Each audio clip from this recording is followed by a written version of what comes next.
Assalamualaikum warahmatullahi wabarakatuh.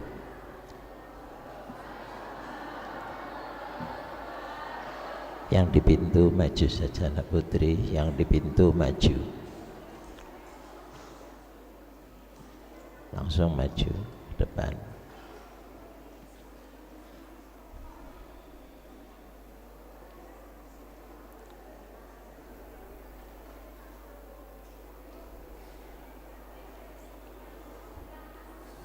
Yang masih di luar ke depan.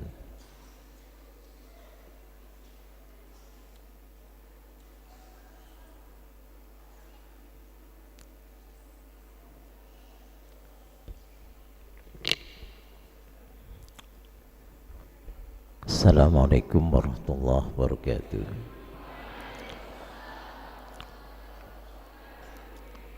Alhamdulillahirabbil alamin. Wassalatu wassalamu ala asyrafil mursalin Sayyidina Maulana Muhammadin wa ala alihi wa ashabihi ajma'in, amma ba'd. Ashabal fadilah, para wali santri dan al-mahbubin wal mahbubat, para santri yang semua saja mudah-mudahan dapat futuh dari Allah Subhanahu wa taala dan menjadi orang yang salih muslih, salihah muslihah, baik kepada dirinya dan bisa membuat baik kepada orang lain, bermanfaat dan juga dimanfaatkan oleh orang lain. Amin ya rabbal alamin. Anak sekalian, saya beberapa hari yang lalu dan juga tadi malam, pada beberapa yang hari lalu baru diadakan pertemuan antara rektor-rektor seluruh Jawa Tengah. Hadir beberapa orang mantan menteri dari Departemen Pendidikan Nasional. Pertanyaan ya yang dilontarkan baik oleh para menteri juga oleh para rektor, sudahkah pendidikan di Indonesia ini mencapai hasil sesuai dengan ya UU Sisdiknas, Undang-Undang Sistem Pendidikan Nasional. Sebab setelah Indonesia merdeka, bangsa Indonesia itu punya cita-cita. Di antara cita-cita dan juga yang dicantumkan dalam Undang-Undang Sistem Pendidikan Nasional untuk menciptakan manusia yang cerdas, terampil, dan berakhlak karimah. Sekarang yang ditanyakan itu rata-rata, sudahkah kira-kira pendidikan Indonesia ini berhasil menciptakan ya, atau berhasil mencetak bahasa sana ya, manusia-manusia Indonesia yang berakhlakul karimah. Di saat Indonesia ini dimerdekakan, proklamator kemerdekaan itu Bapak Insinyur Soekarno adalah dalam rangka karakter building. Ya, karakter building ini membangun karakter. Sudahkah kira-kira pembangunan karakter ini tercapai? Ternyata jawabannya belum tercapai. Sebab semakin banyak pendidikan, tapi ternyata pemuda bahkan pendidiknya pun menjadi manusia yang tidak bermoral. Ya, tayangan-tayangan di televisi, berita-berita baik lewat surat kabar dan tabloid, juga lewat majalah, itu belum mencerminkan bahwa Indonesia bangsa yang berbudaya, belum mencerminkan bangsa Indonesia yang bermoral, belum mencerminkan bangsa Indonesia yang berakhlak karimah. Ya. Bahkan sebagaimana pernah saya sampaikan pada acara pengumuman, justru pendidikan di Indonesia ini masih menciptakan manusia-manusia sirkus. Ya, kenapa kok saya katakan manusia sirkus? Manusia yang tidak tahu jati diri manusia. Ya. Kalau harimau sudah tidak punya jati dirinya, maka harimau itu akan jadi tontonan. Ya, buktinya harimau sirkus, ada harimau dibuat mainan, anak kecil pun nggak apa-apa. Ada anjing, kemudian ya ditunggangi sama kera. Ini kan berarti sudah tidak punya jati diri, akhirnya jadi tontonan orang. Lah begitu pula ya, pendidikan di Indonesia masih merupakan pendidikan yang belum mencetak jati diri manusia. Sehingga sekarang ya kita bisa lihat petugas penegak hukum kok malah jadi hukuman. Ini karena apa ya? Karena tidak tahu jati diri. Mestinya sebagai penegak hukum ini mestinya untuk menegakkan hukuman, tapi sekarang kalau ada penegak hukum dimasukkan kerangkeng, itu berarti juga merupakan macam-macam sirkus itu. Ya. Polisi sebagai abdi dan pengayom masyarakat, loh kok ada polisi katakan jadi pembunuh? Ya, berapa kasus katakan polisi yang jadi pembunuh? Ya. Yang lucu lagi, bapak itu adalah sebagai pelindung anaknya, tapi coba berapa saja sekarang bapak itu malah yang mencekik leher, ya, mencekik leher anaknya. Suami ini adalah pendamping sang istri, tapi banyak katakan suami bukan sebagai pendamping sang istri, ya, tapi justru suami jadi momok dari sang istri. Sebaliknya istri sebagai pelayan dari suami, ya, tapi yang terjadi ya istri sebagai majikan-majikan sang suami. Ini namanya berarti pendidikan di Indonesia belum mencetak manusia yang berkarakter. Ini kemarin pada acara Kongres Umat Islam Indonesia, jadi baik Mendiknas dan Menteri Agama masih sepakat perlu adanya peningkatan pendidikan moral, pendidikan akhlak. Cuma lalu di mana pendidikan moral dan pendidikan akhlak ini?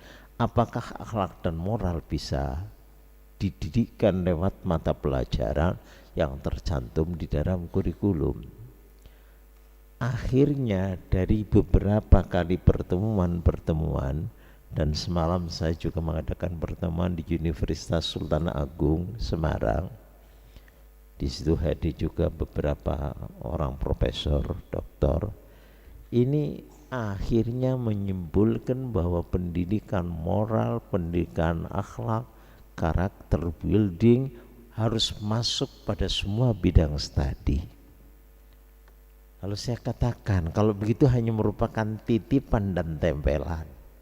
Ini barang-barang titipan katakan, kalau dititipi ingat saja baru disampaikan, ya, kemudian dirubah lagi, tapi jadi roh daripada semua pendidikan. Jadi adab akhlak adalah roh dari semua pendidikan. Apa artinya hafal aqidatul awam, tapi kalau tidak ada ikhlasul amal? Ini, jadi masuk di sana. Ikhlas amal adalah bagian daripada karakter. Kalau orang ikhlas sudah selamat gitu aja, ya. Sebab apa? Bahwa manusia itu kesemuanya halka. Kullun nas halka illal alimun, wal alimun halka illal amilun, wal amilun halka illal mukhlisun, wal mukhlisun ala khotarin azim. Ini yang ngaji Ihya Ulumuddin dari anak-anak Mahtali sudah tahu, ya, apa arti daripada ini. Kudunas halka, semua manusia itu binasa, rusak. Nah, padahal kita belajar dan belajar, ngaji dan ngaji adalah untuk mencari keselamatan. tapi yang selamat adalah orang-orang yang alim. Alim pun rusak kalau mereka ini hanya berjus ilmu pengetahuan, ya, kaya dengan ilmu tapi tidak kaya dengan amal. Amalnya tidak bisa dijadikan teladan. Sekarang yang ngamal pun sudah manusia alim mengamalkan ilmunya, itu masih halka illal mukhlisun, kalau tidak dibarengi dengan ikhlas. Ikhlas harus masuk di semua lini amal, ya. Orang kerja ikhlas, jadi ustadz ikhlas, kamu jadi murid ikhlas, kamu jadi pendengar ikhlas, saya kira jadi bicara ikhlas atau tidak. Kalau nggak ada ikhlas nggak ada artinya. Itu pula tadi yang telah disampaikan oleh al-alim al-lama Profesor Dr. Ahmad Muhammad Nur Saif, ya, tadi juga mengatakan bahwa akhlak adalah merupakan ruh, ya. Ini bagi anak kelas 1 SMA sudah sampaikan, ya. Jadi al-akhlaq bimanzilatir ruh minal amal, keruh, ya, ma'al jasad, ya.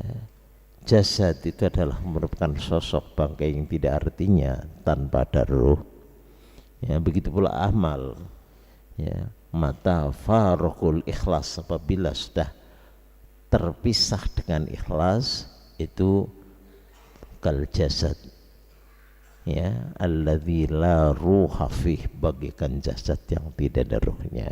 Untuk itu sekali lagi para sekalian, ya, pendidikan di Indonesia dinyatakan berhasil manakala pendidikan itu sudah mencetak manusia yang beradab, manusia yang berakhlak, manusia yang bermoral.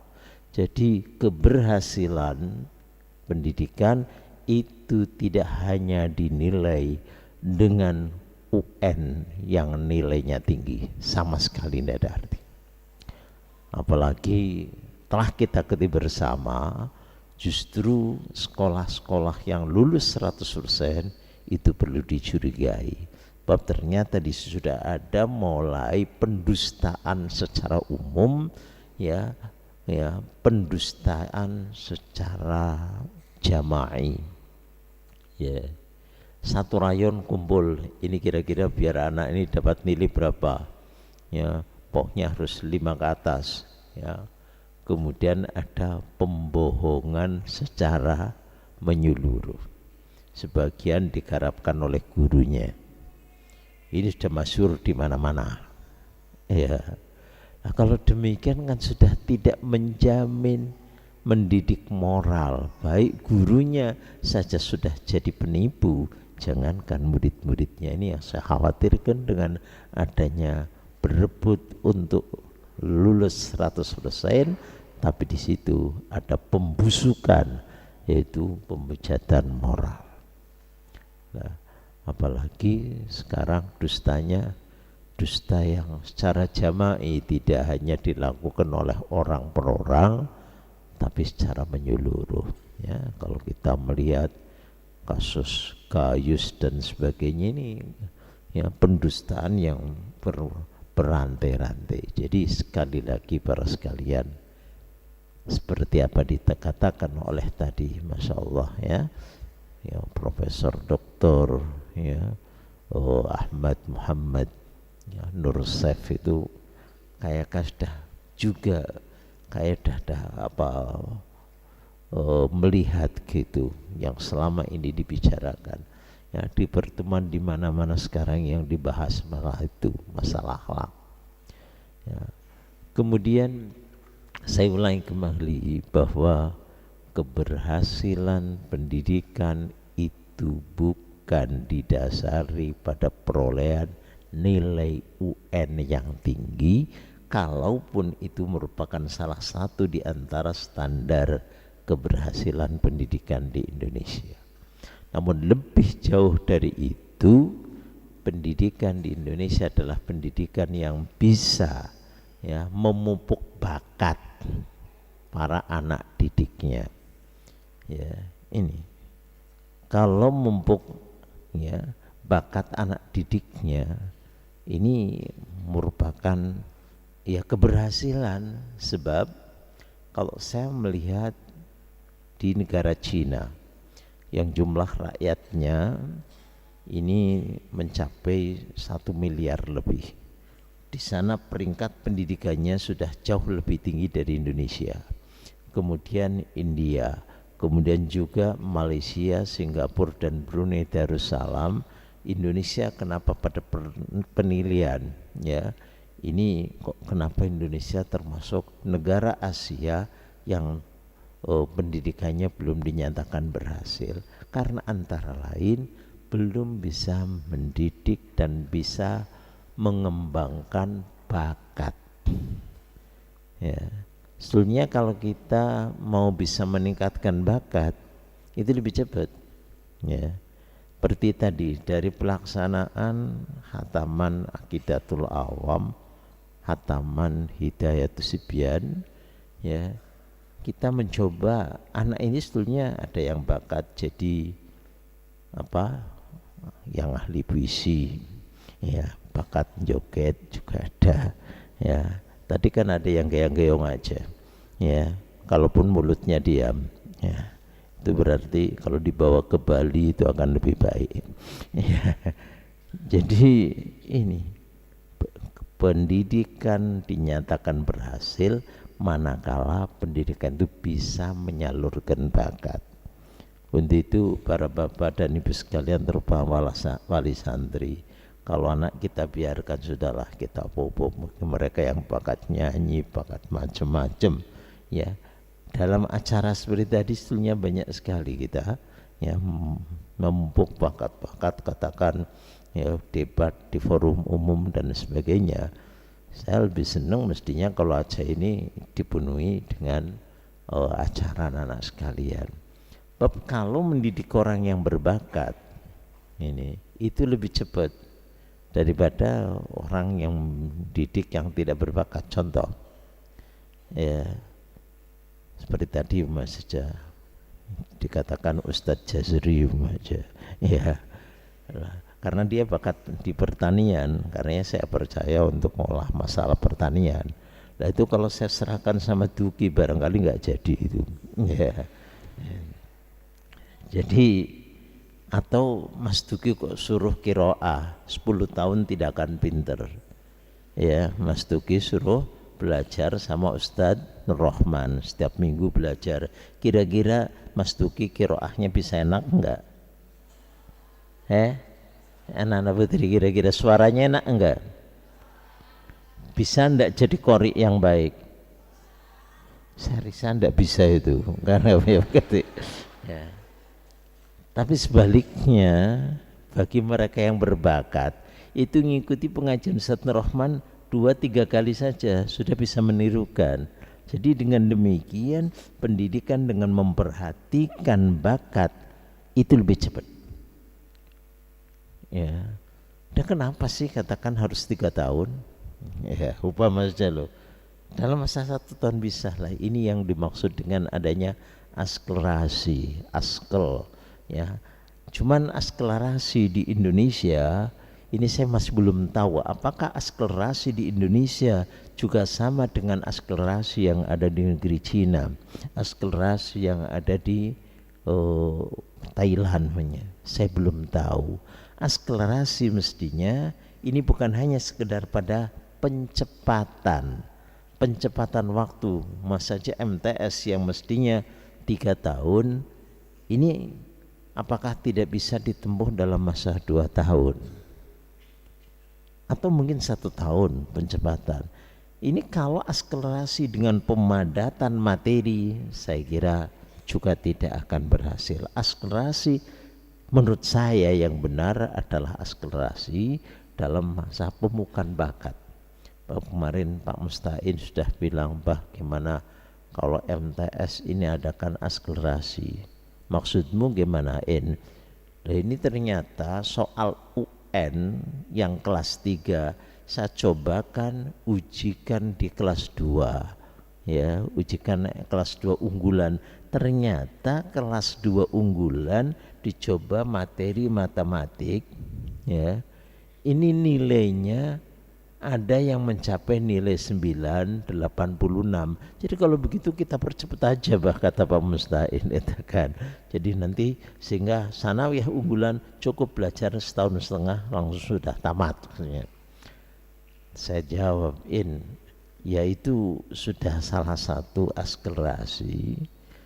Tapi yang saya maksud akselerasi tidak sama dengan akselerasi yang dikehendaki oleh pemerintah. Akselerasi menurut saya adalah pemupukan bakat. Kalau anak bakat kita pupuk macam-macam, sehingga kita coba anak yang berbakat di pertanian cepat. Begitu pula anak yang berbakat di perikanan. Ini 1 kali 2 kali saja bagaimana mengawinkan ikan dan bagaimana nyuntik ikan bisa, tapi yang tidak bakat kual setiap hari malah nggak jadi-jadi ini. Nah begitu pula ya pesantren ini memang antara lain banyak ya bakat-bakat yang terpendam kita biarkan tumbuh dengan sendirinya tanpa memberangus ya bakat-bakat yang berkembang pada anak-anak. Kalau kami ya harus buat samarta harus begini, ini namanya memberangus bakat. Ya, oleh itu ya mungkin kalau dulu memang bakat itu bisa diketahui di perguruan tinggi dengan adanya fakultas-fakultas. Ya, SMA masih umum, tapi nanti baru fakultas teknik dibedakan, fakultas ekonomi, fakultas macam-macam.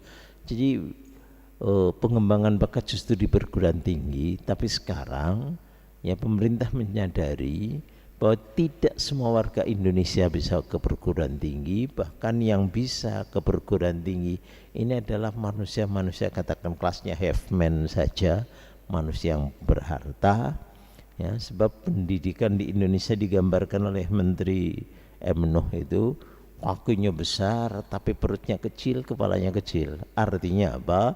Untuk SD, SLTP dengan adanya BOS sekarang jumlahnya banyak, tapi nanti di STLTA mulai mengecil. Perguruan tinggi bisa dihitung dengan jari.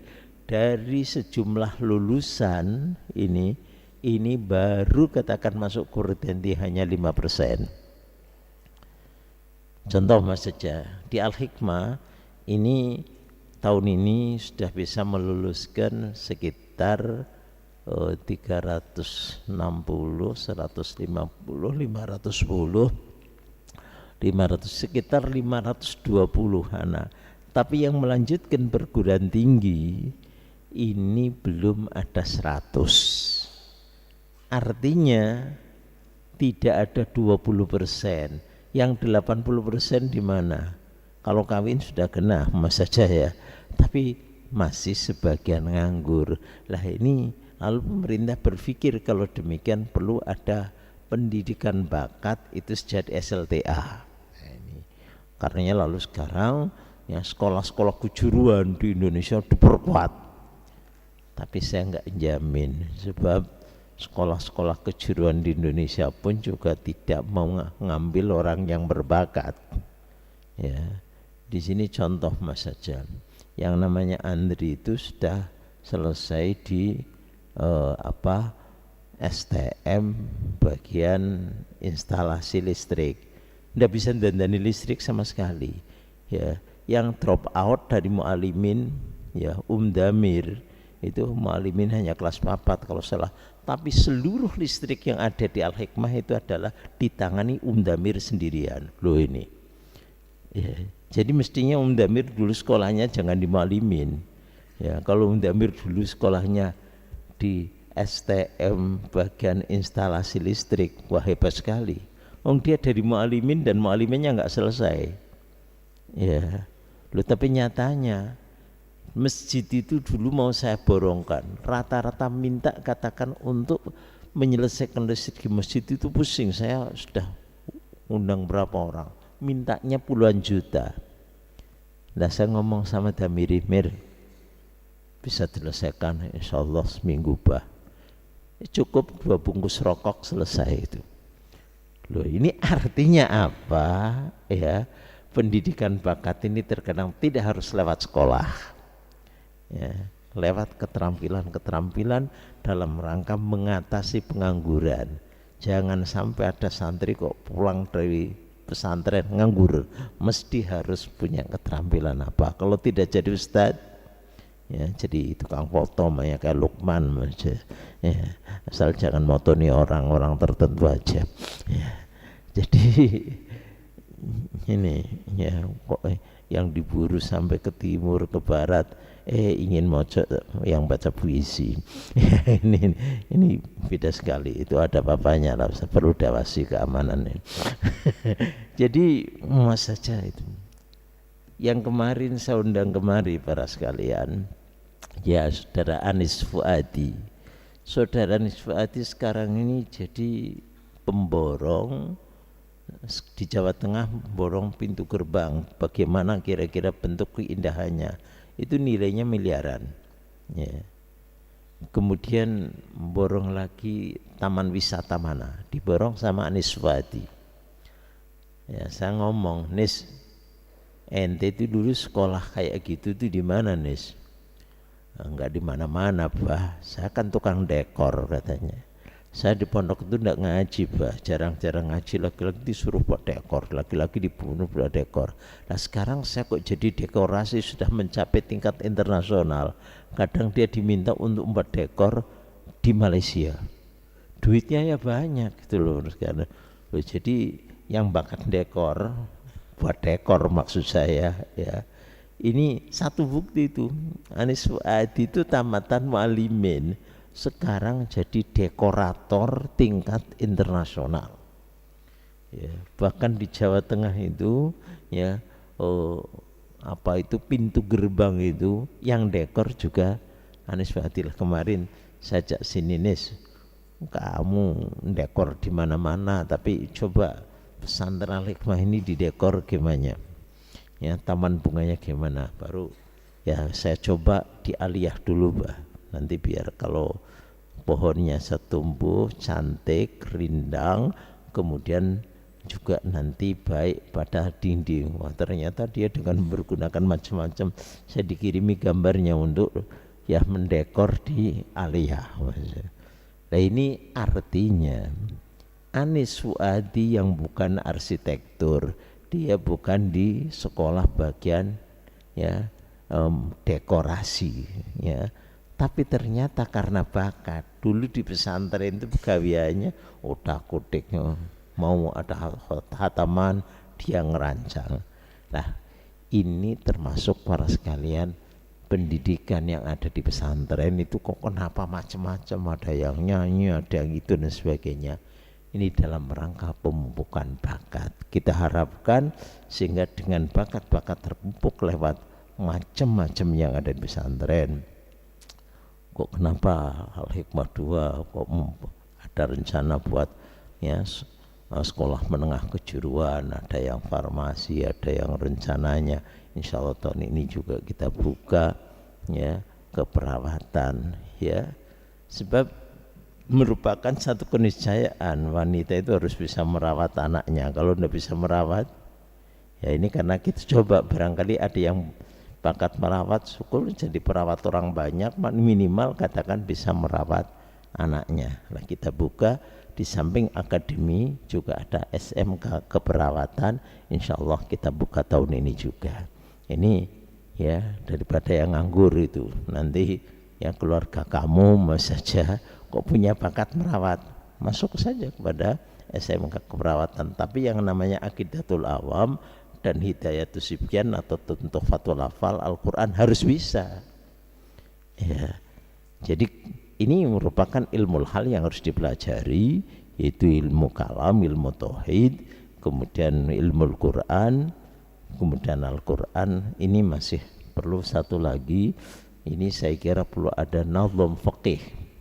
Ini belum ada nazam fiqih, baik nazam Safinah ataupun Mawahibus Somad, ya. Ini perlu nanti di Madin ditambah fikihnya juga fikih hafalan. Sebab dengan hafalan ini ternyata anak lebih cepat gitu. Jadi nanti di Madin itu, ya, coba ditambah ada nazam Safinah yang pendek itu, ada juga nazam apa itu zubat, cuman zubat terlalu banyak ya. Tapi kalau mahnya targetnya zubat untuk SLTP SLTA, saya kira tidak ada masalah. Jadi 6 tahun itu. Jadi di samping ada fikih, tauhid, juga tajwid. Nah, sehingga nanti di samping nahwu sharaf insyaallah yang nanti kita selenggarakan tanggal 5 bulan Juni, tanggal 5 Juni kita juga akan yang bakat di nahwu sharaf seperti itu ya, karena saking gembarnya belajar nahwu sehingga ya Syekh Al-Jazari saja mau dikalahkan ya. Ya, sana istilah baku mau dirubah ya. Jadi mad lazim lafzi, nanti ada lagi mad lazim apa? Ini saya khawatir jadi mu'alif ini ya lebih pintar daripada Syekh Al-Jazari yang penyusun tajwid itu. Baiklah para sekalian, jadi sekali lagi pendidikan dinyatakan berhasil bukan karena tingginya nilai UN, tapi pendidikan dinyatakan berhasil manakala bisa mencetak manusia yang bermoral, berakhlak. Pendidikan juga berhasil manakala bisa memupuk bakat, mengembangkan bakat, sehingga dengan pengembangan bakat akan lebih cepat. Ini yang dimaksud dengan akselerasi, askel yang sekarang lagi ramai dibicarakan. Untuk itu semoga ya niat awal kami ini litarbiyah wa ta'lim wa dakwah al-islamiyah, Bapak Naskan tahu apa sih muasal hikmah, yaitu litarbiyah wa ta'lim wal ya ad-dakwah al-islamiyah. Sebagai dai mesti bermoral. Kalau dai tidak bermoral nanti jadi semacam sirkus lagi, hanya tontonan di muka umum, bukan penunjuk kebenaran kepada masyarakat umum. Ini saja para sekalian yang saya sampaikan. Insyaallah mudah-mudahan ada manfaatnya. Mari kita akhiri bersama dengan doa alhamdulillahirabbil alamin hamdan yuwafi wa yukafi mazidah. Ya rabbana lakal hamdu kama yanbaghi li jalali wajhika wa 'azimi sultanik. Allahumma salli ala sayyidil fatih lima ughliq wal khatim ma sabaq wan nasidil haqq bil haqq wal hadi ila siratikal mustaqim wa sahbihi haqqa qadri wa miqdaril 'azim. اللهم انفعنا بما علمتنا وعلمنا ما ينفعنا وزدنا علما والحمد لله كل حال. اللهم انفعنا بما علمتنا وعلمنا ما ينفعنا وزدنا علما والحمد لله على كل حال.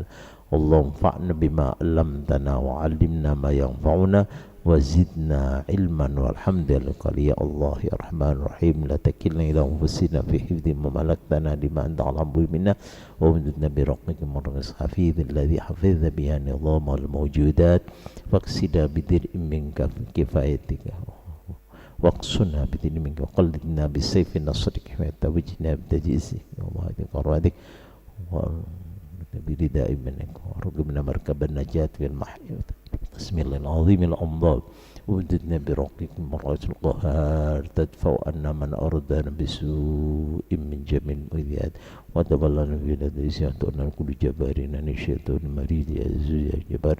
اللهم لك علينا من زينتك ومحبتك من حضر بارك ما تبهر بالنقول وتحت الرقاب تحمل الأبصار وتبددنا الأفكار والسور كل ملك القار. يا الله ملك جبار يا الله سهل خلق وسخرة بحر سيدنا موسى سلم علينا قلوبكم علمت الحديث سيدنا داود السلام فإنهم لا ينطقون إلا بذكر نواصيهم بقبضتك وقلوب بيدك تصرف حيث ما شئت يا مقلب القلوب يا مقلب القلوب يا مقلب القلوب ثبت قلوبنا على دينك يا علم الغيوب أدفعنا ما لا إله إلا الله واستدنا محبة سيدنا محمد صلى الله عليه وسلم فلما رأينا وكبرنا وقطعنا أيدينا وقلنا حاشا لله ما هذا بشر إن هذا إلا ملك كريم. اللهم انت أسرارنا وعلانيتنا فاقبل مأذيراتنا وتعلم ما في أنفسنا فاغفر لنا ذنوبنا وتمر حاجاتنا فآتنا سؤلنا. اللهم نسأل إيمانا يباشر قلوبنا يقينا صادقا حتى نعلم أنه لا يصيبنا إلا ما كتب لنا وردنا بما وصلنا. اللهم نسأل خير كل عاجل وآجل ما علمنا من وعلم من الشر كل عاجل وآجل ما علمت منه وعلم. اللهم قدرت علينا من أمر فاجعل عاقبته رشدا. ربنا تقبل منا إنك أنت السميع العليم وتب علينا أنت التواب الرحيم. وصلى الله على سيدنا محمد النبي الأمي وعلى آله وصحبه وبارك وسلم. الحمد لله رب العالمين. الفاتحة. أعوذ بالله من الشيطان الرجيم. بسم الله الرحمن الرحيم. الحمد لله رب العالمين الرحمن الرحيم مالك يوم الدين. إياك نعبد وإياك نستعين اهدنا الصراط المستقيم صراط الذين أنعمت عليهم غير المغضوب عليهم ولا الضالين.